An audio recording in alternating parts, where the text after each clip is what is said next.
जय हिंद सभी को। कैसे हैं आप लोग? उम्मीद बढ़िया होंगे। मैं अंशुल यादव आप सभी का स्वागत करता हूं हमारे आज की इस हिंदी की दूसरी क्लास में। तो मैंने हिंदी की कल एक क्लास ली थी जो कि वर्णमाला की थी, पहली क्लास। तो जिन भी लोगों ने उसको नहीं देखा है तो सबसे पहले जाना है और उस क्लास को पूरा देखना है। उसमें मैंने आपको हिंदी के शुरुआत से लेकर शुरुआत कर दी है, जिसमें जिसमें वर्ड कितने होते हैं, वर्णमाला क्या होती है, कितने स्वर होते हैं, कितने व्यंजन होते हैं, वो सभी मैंने बता दिया था कल तक। तो आज मैं आपको हिंदी की दूसरी क्लास बताने वाला हूँ। तो ये इसको देखने से पहले आप लोगों को क्या करना है कि सबसे पहले जाना है और फर्स्ट वाली क्लास देख लेना है, उसके बाद देखना है। तो कल हम लोगों ने कहाँ तक कर लिया था? कल कर लिया था हम लोगों ने कि आपको पूरे वर्ड बता दिए थे मैंने कि वर्ड कितने होते हैं, 52 वर्ड होते हैं। उसमें से कितने 33 व्यंजन होते हैं, 11 स्वर होते हैं, 4 संयुक्त होते हैं, 2 अयोगबाय होते हैं और 2 उच्छिष्ट होते हैं। तो इन सभी को मैंने बता दिया था और बिंदी रखने के तरीके बता दिए थे, उन सभी को बता दिया था। तो आज हम लोगों को पढ़ना था स्वरों का वर्गीकरण। तो आज हम लोग स्वरों का वर्गीकरण शुरू करने वाले। मैंने आपको स्वर भी बता दिए थे, स्वर की परिभाषा बता दी थी। स्वर वे जो बिना किसी की सहायता के उच्चारित होते हैं वो स्वर कहलाते हैं। तो कल तक का आप लोग रिवीजन करके आए होंगे। तो आज हम लोग शुरू करने वाले हैं स्वरों का वर्गीकरण। स्वरों का वर्गीकरण पहला पॉइंट क्या है? मात्रा के आधार पर। तो मात्रा के आधार पर हम लोग स्वरों का वर्गीकरण करना है। मुख्यतः कितने प्रकार से होती है? 3 प्रकार से करते हैं स्वरों का वर्गीकरण। इसमें से पहला क्या है? इसमें से पहला है ह्रस्व स्वर। इसको ह्रस्व स्वर कहते हैं।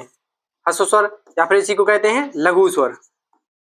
लघु स्वर या फिर इसी को कहते हैं छोटा स्वर या फिर छोटे स्वर। छोटा स्वर या फिर इसी को बोलते हैं क्या? एक मात्रक। एक मात्रक, इसी को एक मात्रक बोलते हैं। ये वो है मतलब जिनको उच्चारण में कम समय लगता है या फिर कम समय लगता है उनको, या फिर एक मात्रक की समझ में आ रहा होगा जिसकी एक मात्रा होती है। छोटा यानी छोटे हैं। तो ये कौन कौन से होते हैं? ये होते हैं कौन कौन से? छोटा आ, छोटी ई, छोटा ऊ और रे से ऋषि। ये है हर्ष स्वर या फिर मात्रा के आधार पर है। ये पहला वाला पॉइंट है। इसमें हर्ष स्वर, लघु स्वर, छोटा स्वर, इनकी एक मात्रा होती है। इनकी कितनी मात्रा होती है? इनकी एक मात्रा होती है। व्यंजन की कोई भी मात्रा नहीं होती है। मात्रा किसकी होती है? सिर्फ स्वरों की मात्रा होती है। तो ये वाला हर्ष स्वर हो गया। उसके बाद देखते हैं कौन सा दूसरा कौन सा है? दीर्घ स्वर। दूसरे कौन से होते हैं? दीर्घ स्वर। दीर्घ स्वर या फिर इसको बोल सकते हैं क्या? बड़ा स्वर। बड़ा स्वर या फिर इन्हीं को बोलते हैं द्विमात्रक। द्विमात्रक। तो द्विमात्रक कौन से होते हैं? जिनकी दो मात्राएं होती है। दीर्घ होता है, दीर्घ वो होता है जिनको मतलब लघु स्वर होते हैं, जो हर्ष स्वर होते हैं उनके उच्चारण से 2 गुना समय लगता है, उनको दीर्घ स्वर कहते हैं। इनकी मात्रा 2 होती है। ये दीर्घ स्वर कौन कौन से आ जाएंगे? बड़ा आ जाएगा, बड़ी ई जाएगी, बड़ा ऊ आ जाएगा। उसके बाद क्या आ जाएगा? ए, दीर्घ ए, उसके बाद ओ और दीर्घ ओ, इसको अ बोलते हैं। ये हो गए हमारे। तो ये कितने हो गए? ये हो गए 1 2 3 4 5 6 7, ये हो गए। उसके बाद 5 ऊपर, ये 4 ऊपर वाले हैं। तो इनमें से क्या है कि जो छोटे ये दीर्घ वाले होते हैं, इनकी इनसे 2 गुना समय लगता है उच्चारण में। और इनकी मात्राएं कितनी होती हैं? 2 इनकी मात्राएं होती हैं। ये आपको कब समझ में आएगा? जब हम लोग आगे चल के जाएंगे तो इनकी 2 मात्राएं होती है, इसकी 1 मात्रा होती है। उच्चारण में इससे 2 गुना समय लगता है। तीसरा वाला कौन सा होता है? तीसरा वाला होता है प्लुप्त स्वर। प्लुप्त स्वर। प्लुप्त स्वर। प्लुप्त स्वर कौन कौन से होते हैं? इनका प्रयोग संस्कृत भाषा में किया जाता था, जैसे पुकारने के लिए इनका प्रयोग किया जाता था। अभी इनका प्रयोग नहीं होता है। जैसे आप लोगों ने पहले देखा होगा था ओम। तो ओम कैसे लिखते थे? ओम ऐसे करके ओम लिख देते थे। या फिर किसी को बुलाना है जैसे राम, पुकारने में इसका प्रयोग करते थे राम। तो जो ये चिन्ह था, जैसे जो आप लोग यहाँ पे चिन्ह देख रहे हो यहाँ पर, ये वाले, तो ये क्या है? ये प्लुप्त स्वर है। प्लुप्त स्वर में क्या होता है? इनसे तीन गुना समय लगता है। लघु स्वर से या हर्ष स्वर से 3 गुना समय लगता है प्लुप्त स्वर में, और इनकी 3 मात्राएं होती हैं। लेकिन ये संस्कृत भाषा में प्रयोग किए जाते हैं, अब इनका यहाँ पे प्रयोग नहीं होता है। तो आप लोगों को समझ में आ गया होगा कि स्वरों का वर्गीकरण में मात्रा के आधार पर 3 प्रकार से स्वरों का वर्गीकरण करते हैं। पहला होता है हर्ष स्वर, दूसरा होता है दीर्घ स्वर और तीसरा होता है प्लुप्त स्वर। हर्ष स्वर की 1 मात्रा होती है, जिनको उच्चारण में कम समय लगता है। दीर्घ स्वर वे होते हैं जिनका उच्चारण से लघु या हर्ष स्वर से 2 गुना समय लगता है। प्लुप्त स्वर वे होते हैं जिनके लघु हर्ष स्वर से 3 गुना समय लगता है। दीर्घ स्वर में कितनी मात्रा होती है? 2 मात्रक होती है। हर्ष स्वर की कितनी मात्रा होती है? 1 मात्रा होती है। तो इतना तक आपको समझ में आ गया होगा। उस पर देखते हैं दूसरा टाइप। दूसरा है जिह्वा के आधार पर। दूसरा है जिह्वा के आधार पर स्वरों का वर्गीकरण। तो जिह्वा के आधार पर कितने प्रकार से? 3 प्रकार से इनका वर्गीकरण करते हैं। एक कौन कौन सा होता है? एक होता है, पहला है अग्रस्वर। पहला है अग्रस्वर। अग्रस्वर। उसके बाद दूसरा कौन सा है? दूसरा है पश्च स्वर। दूसरे कौन से हैं? पश्च स्वर हो गए। तीसरे हो गए अग्रस्वर। यहाँ इसके बाद आएगा मध्य स्वर। उसके बाद आएगा कौन सा? मध्य स्वर। मध्य स्वर। मध्य स्वर। उसके बाद तीसरा वाला आता है पश्च स्वर। पश्च स्वर। तो ये समझ में आ रहा होगा, इनके नाम से ही आ रहा है, अग्र स्वर, मध्य स्वर और पश्च स्वर, और जीवा के आधार पर है। मतलब अग्र स्वर वे होते हैं जो जिनका उच्चारण जीवा के आगे वाले हिस्से से होता है या फिर आगे अगले वाले हिस्से से होता है, अग्र स्वर कहते हैं। जैसे जैसे कोई भी आप वर्ड लेके देख लो, जो स्वर है अग्र स्वर, अग्र स्वर कौन कौन से होते हैं पहले वो लिख देते हैं, उसके बाद में समझाते हैं। तो अग्र स्वर कौन कौन से होते हैं, ये 4 होते हैं। जैसे छोटी ई, ये हो गया छोटी ई, उसके बाद दीर्घ ई, फिर उसके बाद ए और आय, ये 4 हो गए। इनमें से क्या है, जैसे ई का जब उच्चारण करेंगे तो जब आपकी जो जीवा है वो आगे टच होती है, ई, छोटी ई, दीर्घ ई, ए, आय, तो इनका मतलब क्या होता है, जीवा आगे दांतों में टच होती है, इसलिए इनको बोलते हैं अग्रस्वर। अग्रस्वर उसके बाद होता है मध्य स्वर, तो सिर्फ इसमें मध्य स्वर में है छोटा आ, इसका उच्चारण होता है जो जीवा के मध्य भाग से उच्चारित होने वाले शब्द के वर्ड क्या कहलाते हैं, जीवा के मध्य भाग से उच्चारित होने वाले स्वर क्या कहलाते हैं, मध्य स्वर कहलाते हैं। उसके बाद क्या बचा फिर पश्च स्वर, तो इसकी परिभाषा क्या हो जाएगी, जीवा के पिछले हिस्से या पश्च भाग से उच्चारित होने वाले स्वर क्या कहलाते हैं, पश्च स्वर कहलाते हैं। तो कौन कौन से रह गए हैं, छोटा आ हो गया, उसके बाद क्या है बड़ा आ, छोटी यहाँ पर हो गया बड़ी, उसके बाद क्या रह गया है छोटा ऊ, बड़ा ऊ, उसके बाद ए हो गया, आय हो गया, उसके बाद ओ, उसके बाद दीर्घ औ, ये पश्च स्वर है। यदि आप इनकी परिभाषा लिखना चाहें तो बहुत ईजी है, इसकी परिभाषा भी लिख लीजिए कि जीव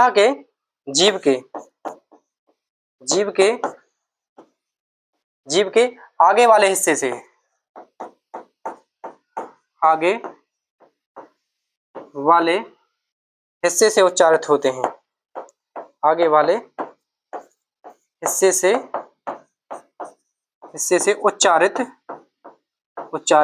होते हैं, ये हो गया जो जीवा के अगले वाले हिस्से से उच्चारित होते हैं। ऐसे ही सेम इसमें लिख लेते हैं जो जीवा के मध्य भाग से उच्चारित होते हैं, और इसी प्रकार सेम इसमें लिखना है जो जीवा के पश्च भाग से उच्चारित होते हैं। तो आपने इसमें देखा होगा कि मैंने इसमें क्या क्या ले लिया है, छोटा आ ले लिया, बड़ा आ, छोटा ऊ, ए आई ओ आई, मतलब सारे वर्ड ले लिए। तो ये कितने हो गए हैं इसमें आप लोग गिनिए तो इसमें कितना हो जाता है, 1 2 3 4 5 6 7 8 9 10 हुए, जबकि स्वर तो होते हैं 11। तो इसमें मैंने किसको नहीं लिया है, इसमें नहीं लिया है मैंने रे ऋषि को नहीं लिया है, ये ऋषि, इसको क्यों नहीं लिया है, इसका भी कारण है, क्योंकि इसमें क्या होता है कि ये इसमें री की ध्वनि देता है, री की ध्वनि देता है, री। तो री में क्या रहता है कि जैसे ये इसमें इसको पढ़ेंगे तो इसमें क्या बोलते हैं री, तो री देते हैं, तो ये रा नहीं है, लेकिन इसमें जब आपका री आ गया है तो जैसे इसमें किस किस चीज का, जैसे पृथ्वी देखिए, पृथ्वी प्री, तो इसमें प्री ये री का देता है, तो इसमें आपको रा का कंफ्यूजन हो रहा होगा, तो मैं आपको इसमें क्या करूंगा आगे आपका रा के रूप बता देता हूँ, कौन कौन से रा के रूप होते हैं। पहले इतना आपको आ गया होगा क्योंकि इसमें स्वर है और इसमें रा आ रहा है, री, तो रा का प्रयोग हो रहा है इसमें करके, इसलिए शायद नहीं रखा गया है इसमें। तो हम लोग आगे देखते हैं क्या, रा के भेद। तो रा के कितने भेद होते हैं जिसमें इनको रखा गया है, आप री कहीं कहीं आप देखते होंगे, जैसे कर्म में, ये भी कर्म है, ये कर्म है, एक होता है क्रम, ये क्रम बोलते हैं इसको, एक होता है राम। तो मतलब कौन से वाला रा है, कौन सा वाला आधा रहता है, कौन सा पूरा रहता है, वो हम लोग सभी लोग जानने वाले हैं, सब जानेंगे। तो अब देखते हैं हम लोग क्या, रा के भेद। तो रा के मुक्तः कितने भेद होते हैं, 3 भेद होते हैं। रा के कितने भेद होते हैं, 3 भेद होते हैं। कौन कौन से होते हैं, चलिए देखते हैं इसको। रा के होते हैं 3 भेद। रा के 3 भेद कौन कौन से होते हैं, पहला वाला होता है रा का सामान्य रूप, रा का सामान्य रूप, रा का सामान्य रूप, ये हो गया। दूसरा वाला है रा का रेफ रूप, रा का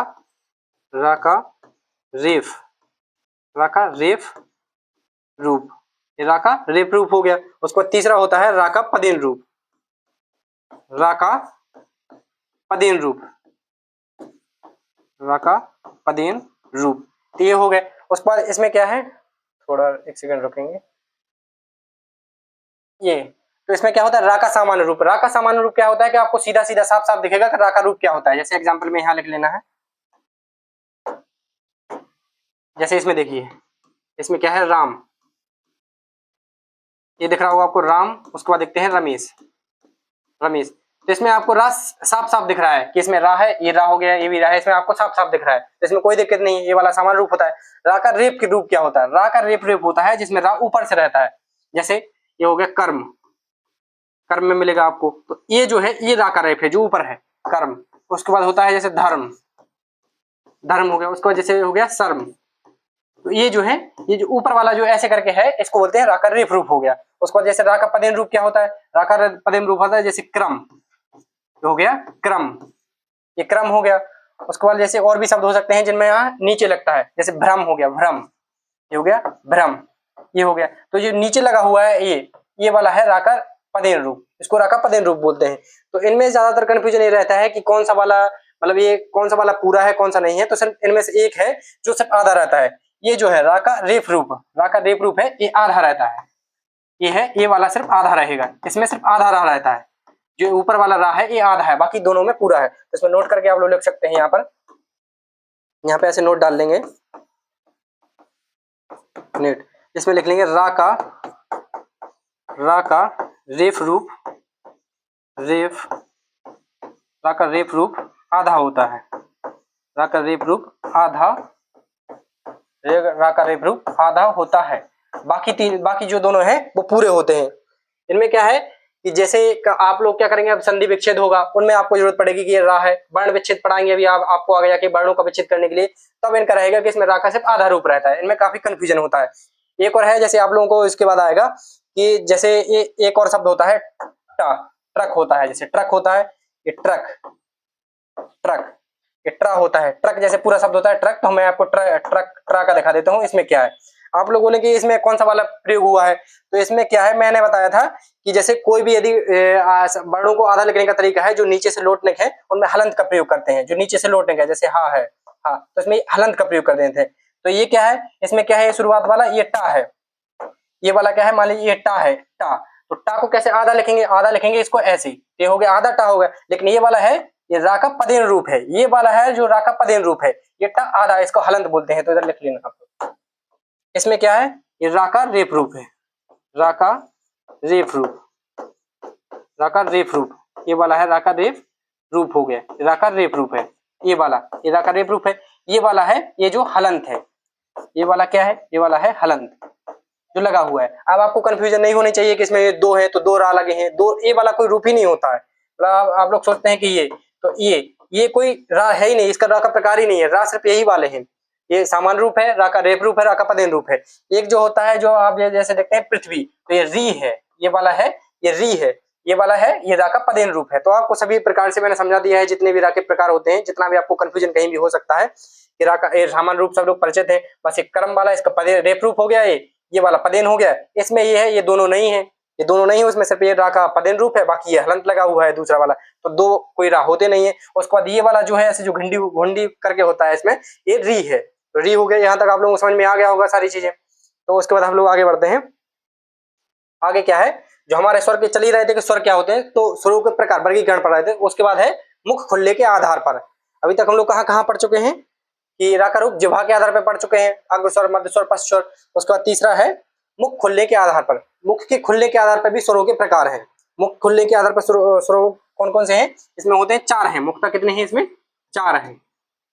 चार कौन कौन से हैं, विव्रत, इसमें होता है विव्रत स्वर, विव्रत, विव्रत स्वर होता है। दूसरा होता है अर्ध विव्रत, अर्ध विव्रत, विव्रत, अर्ध विव्रत होता है। तीसरा वाला होता है संव्रत, संव्रत, संव्रत, संव्रत स्वर होता है, संव्रत स्वर होता है। उसके बाद चौथा वाला कौन सा हो जाएगा, अर्ध संव्रत, अर्ध संव्रत स्वर, अर्ध संव्रत स्वर होता है। तो इसमें क्या रहेगा, जैसे विव्रत स्वर हो गए, तो मुख के खुलने के आधार पर है, इसमें जैसे मुख कितना खुल रहा है उस आधार पर बताया जाता है। तो इसमें क्या रहता है, इसमें मुख पूरा खुला रहता है, इसमें मुख क्या रहता है, मुख पूरा खुला, मुख पूरा खुला। इसमें मुख कैसा रहेगा, इसमें मुख पूरा खुला रहेगा। इसमें आ रहा है समझ में कि इसमें मुख रहेगा, जो रहेगा वो आपका पूरा खुला रहेगा। इसमें क्या रहेगा, अर्ध विव्रत में मुख आधा रहेगा, मुख, मुख, मुख जो है वो कैसा रहेगा, आधा खुला रहेगा, मुख आधा खुला रहता है। तो पहले समझिए इसमें क्या है, जैसे किसी भी वर्ड का जब आप लोग उच्चारण करते हैं तो उसमें मुख तो खुलने के आधा रहता है, ये वो कैसे खुल रहा है, तो उसमें देखना है जैसे मुख विव्रत, इसमें पूरा खुला रहता है, इसमें सिर्फ एक ही वर्ड आता है, वो है बड़ा आ, इसमें आएगा कौन सा, सिर्फ बड़ा आ आता है, इसमें आता है बड़ा आ, इसमें मुख पूरक होता है, जैसे बड़ा आ, तो हमेशा इसमें क्या रहता है, मुख पूरा खुला रहता है। ये कौन सा रहता है, समृद्ध स्वर। तो समृद्ध स्वर में क्या रहता है कि मुख लगभग बंद रहता है, लगभग, पूरा नहीं, पूरे तो बंद हो जाएगा तो फिर आप कोई उच्चारण ही नहीं कर पाओगे, इसमें रहता है मुख लगभग बंद, मुख लगभग, लगभग, इसमें मुख लगभग क्या रहता है, मुख लगभग बंद रहता है, ये हो गया। उसके बाद ये वो होता है अर्ध समृद्ध, इसमें क्या रहता है, मुख लगभग आधा, मुख आधा बंद रहता है, इसमें रहता है मुख आधा बंद रहता है, मुख आधा बंद रहता है। आपको इसमें कंफ्यूजन मत कर लेना कि भैया इसमें अर्ध विवृत रहता है तो मुख आधा खुला है, इसका मतलब आधा बंद है, तो आधा बंद है इसका मतलब आधा खुला है, नहीं है। इसके जो परिभाषा है जो बताई है विद्वान ने, हिंदी के जो विद्वान है उन्होंने इसकी यही परिभाषा बताई है, तो इसके अनुसार मैं आपको बता रहा हूँ कि कौन सा, मतलब जैसे मुख आधा खुला हुआ है तो कौन कौन से रहेंगे, और पूरा खुला हुआ है तो क्या कौन कौन से रहते हैं। तो इसमें कौन कौन से आते हैं वर्ण, वो बता देता हूँ आपको। इसमें आता है मुख आधा खुला रहता है, इसमें आता है आ, इसमें कौन कौन सा आता है, आ और दीर्घ ए, दीर्घ ए, उसके बाद आता है दीर्घ आओ। विब्रत स्वर में क्या रहता है, मुख पूरा खुला रहता है, वो बड़ा आ आता है। और इसमें क्या आता है, इसमें क्या रहेगा, इसमें रहता है कि छोटा आ, दीर्घ आय और दीर्घ आओ रहता है, दीर्घ आय दीर्घ आओ। इसमें समृद्ध में रहता है ई आता है, छोटी ई, दीर्घ ई, छोटा ऊ, दीर्घ आओ, ये चार इसमें आते हैं। उसके बाद कौन कौन सा बच गया, छोटा बड़ा हो गया, छोटी बड़ी, छोटा ऊ बड़ा ऊ, ए आय हो गया। उसके बाद कौन सा रह गया इसमें, इसमें ये वाला रह गया ओ और ए वाला, ए इसको उल्टा लिख दिए तो कौन सा आ जाएगा, ए और ओ, ये वाले आपके इसमें हो गए। तो ये सारे आपको समझ में आ गए होंगे, इनको याद ही करना पड़ेगा, इसका कुछ समझाने वाला है नहीं क्योंकि उच्चारण के आधार पर है।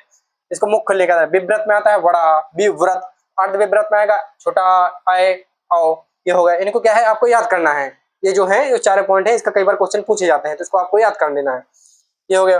उसके बाद हमारा नेक्स्ट कौन सा है, जातीय विभाजन। तो स्वरों में जातीय विभाजन कितने प्रकार से, जातीय विभाजन इनमें है दो प्रकार से, दो प्रकार से कौन कौन सा है वो देखते हैं। एक होता है सजातीय, एक होते हैं कौन से, सजातीय, सजातीय स्वर।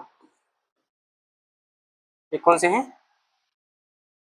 एक कौन से हैं, सजातीय स्वर, सजातीय, सजातीय स्वर। तो सजातीय स्वर कौन से होते हैं, सजातीय से लिख के आ रहा है कि जो समान जात के होंगे, समान जात के, तो एक ही प्रकार के स्वरों से मिलकर बनने वाले स्वर सजातीय स्वर कहलाते हैं। एक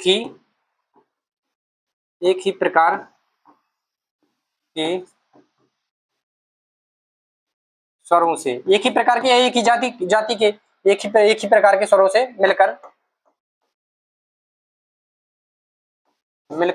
बनने वाले, बनते हैं, या फिर लिख लीजिए बनते हैं।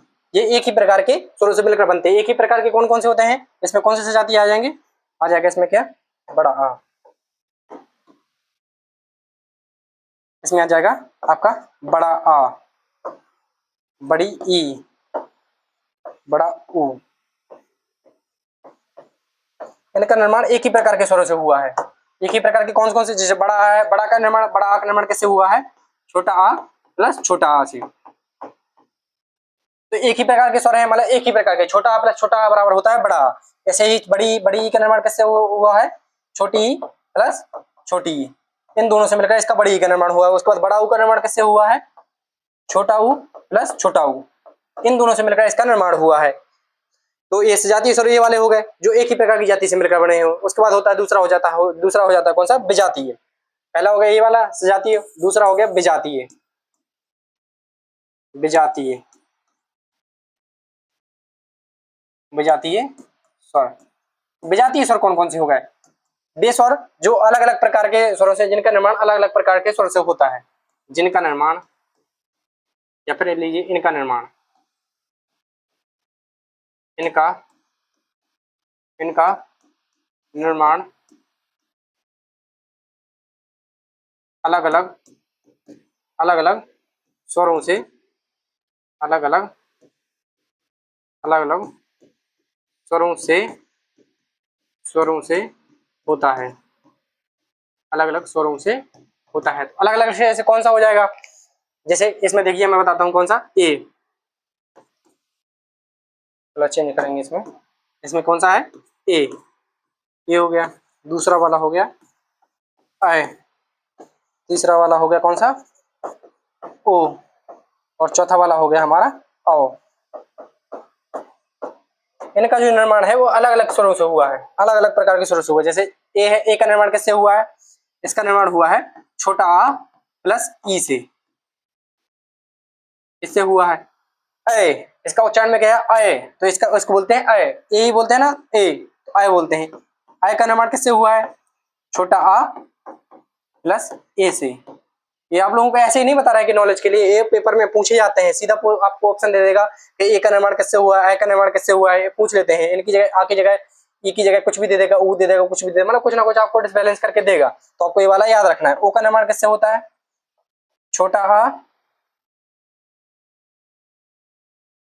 आ, ओ का निर्माण किससे होता है? छोटा आ प्लस ऊ से, छोटा आ प्लस ऊ से होता है। उसके बाद आओ का निर्माण किससे होता है? छोटा आ प्लस ओ से, छोटा आ प्लस ओ से इसका निर्माण होता है।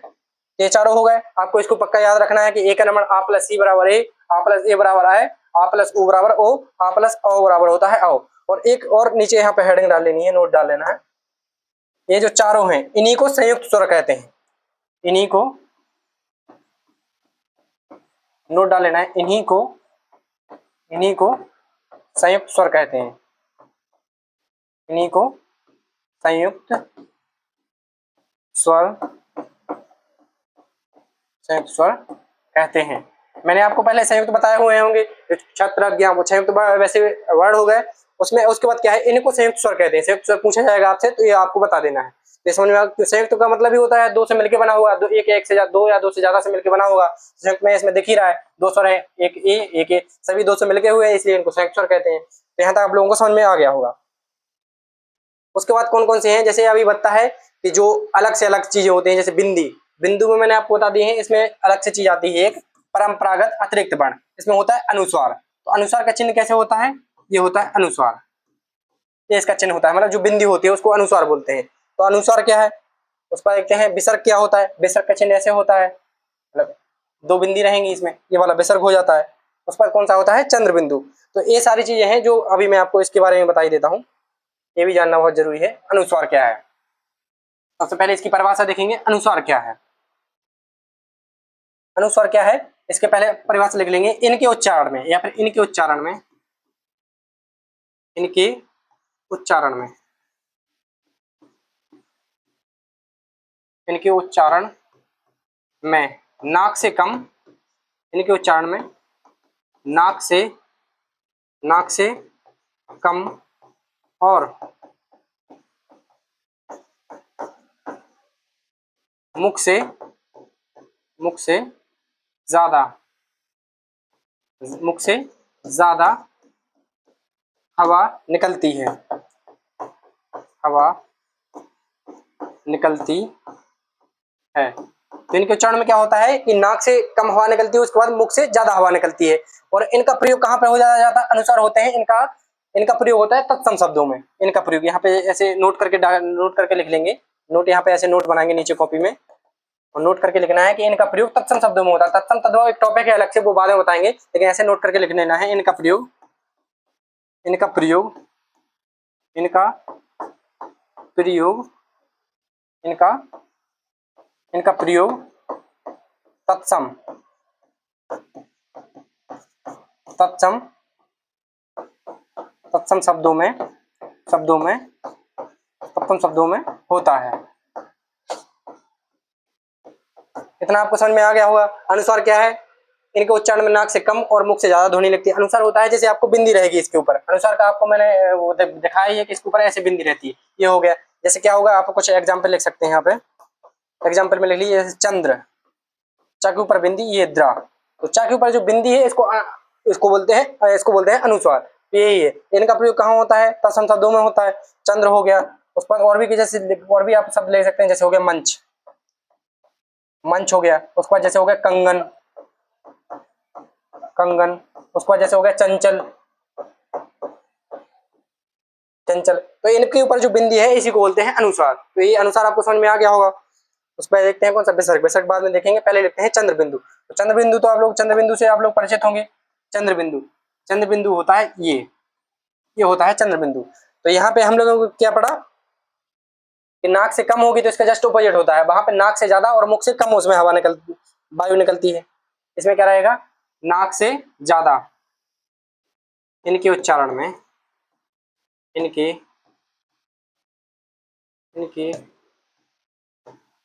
उच्चारण में नाक से ज्यादा। यहाँ पे हम लोग क्या देखा, नाक से कम है तो वहां पे नाक से ज्यादा रहेगा। इसमें क्या है, नाक से ज्यादा, नाक से ज्यादा और मुख से कम, और मुख से कम हवा निकलती है,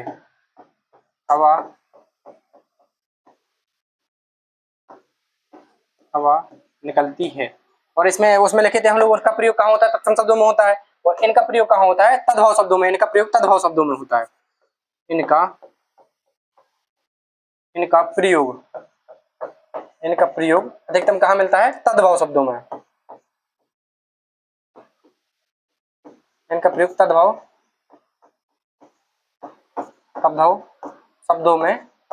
शब्दों में होता है। तद्भव शब्दों में होता है। तद्भव शब्द कौन कौन से होते हैं, जैसे वो टॉपिक है जो शब्द संस्कृत से हिंदी में ले लिए गए हैं, उनमें कुछ परिवर्तन किए बिना उनको कहते हैं, परिवर्तन करके तो उनको तद्भव शब्द कहते हैं। जैसे एग्जाम्पल लिखेंगे, इसमें क्या है, एग्जाम्पल है इसमें, जैसे चांद, इस पे जो बिंदी है इसको बोलते हैं, ये है चंद्र बिंदु, इसको बोलते हैं अनुनासिक। इसका एक अन्य नाम भी है, यहाँ पे लिख सकते हैं आप लोग, एक लोग लिख लीजिए। हाँ, एग्जाम में यही वाला पूछा जाएगा आपसे ज्यादातर। इसको बोलते हैं अनुनासिक,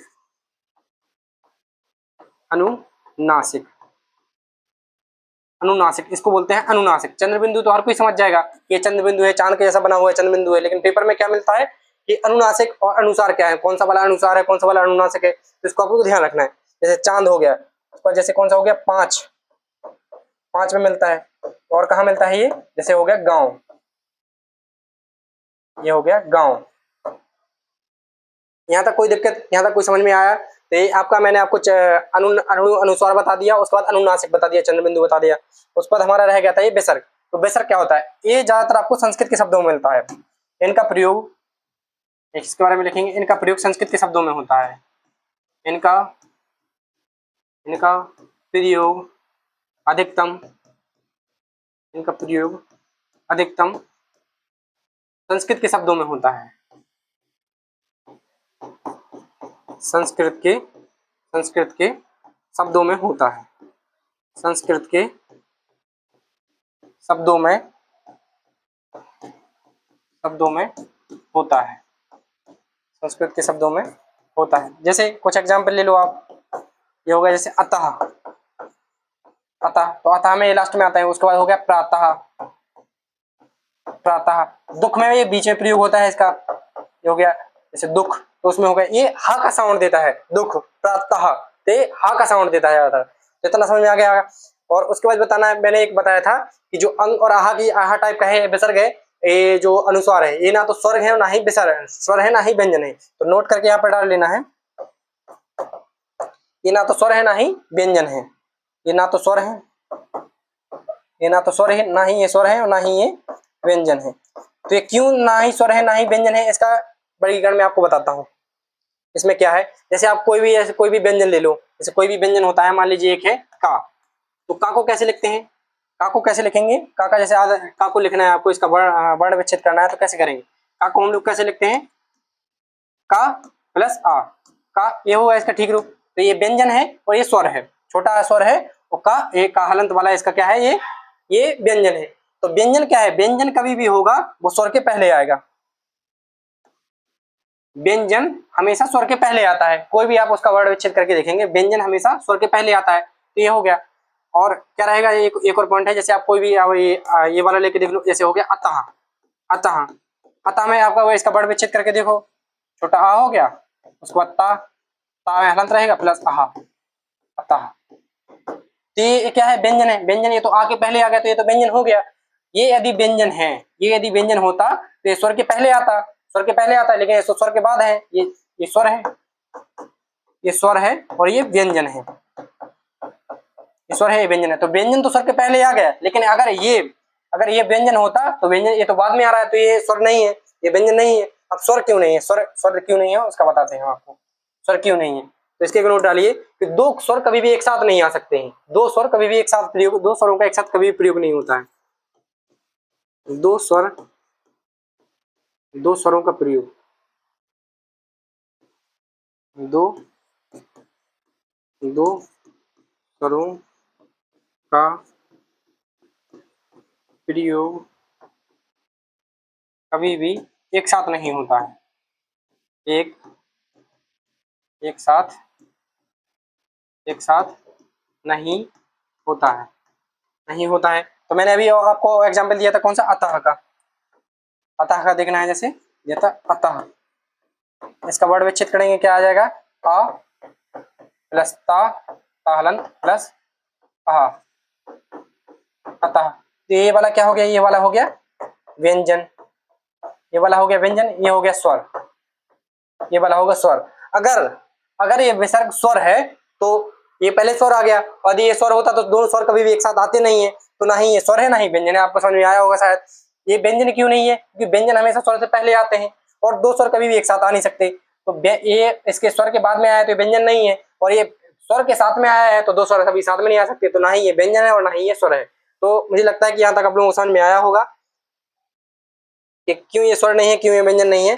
तो आज तक यहाँ तक का आप लोग पूरा कंप्लीट करना है, और पिछली वाली जो भी क्लास है उसको और ये वाली को सारा रिवीजन करना है। उसके बाद हम लोग कल से आपका शुरू करेंगे क्या, व्यंजन। व्यंजन क्या होता है, व्यंजन के वर्गीय व्यंजन क्या होता है, वर्ण का वर्गीकरण देखें, अंतस्थ व्यंजन क्या होता है, उसमें व्यंजन क्या होता है, आगत स्वर क्या होते हैं, ये सारी चीजें मैं आपको कल की क्लास में बताऊंगा। तो आज तक के लिए इतना ही रहेगा। इतना आप लोगों को पूरा रिवीजन करके आना है, और क्लास कैसा लग रहा है उसको कमेंट पे जरूर करना है। कहीं भी यदि थोड़ा बहुत मिस्टेक हो जाता है, क्योंकि मैं भी पहली बार ऐसे आपको मतलब समझा रहा हूँ, पहले डाउट क्लियर किए हैं दोस्तों के, लेकिन आपको सिखाने का काम पहली बार कर रहा हूँ, तो मुझसे भी गलती हो सकती है। मैं कोई हिंदी का ज्ञाता नहीं हूँ, लेकिन इतना है कि जितना आपको दूंगा सही करने की कोशिश करूंगा। यदि कोई गलती हो जाती है तो मैं आपको नेक्स्ट क्लास में भी ठीक करा सकता हूँ उसको। तो क्लास कैसी लग रही है कमेंट करके जरूर बताना, और उसका शेयर जरूर कर देना। थैंक यू, जय हिंद।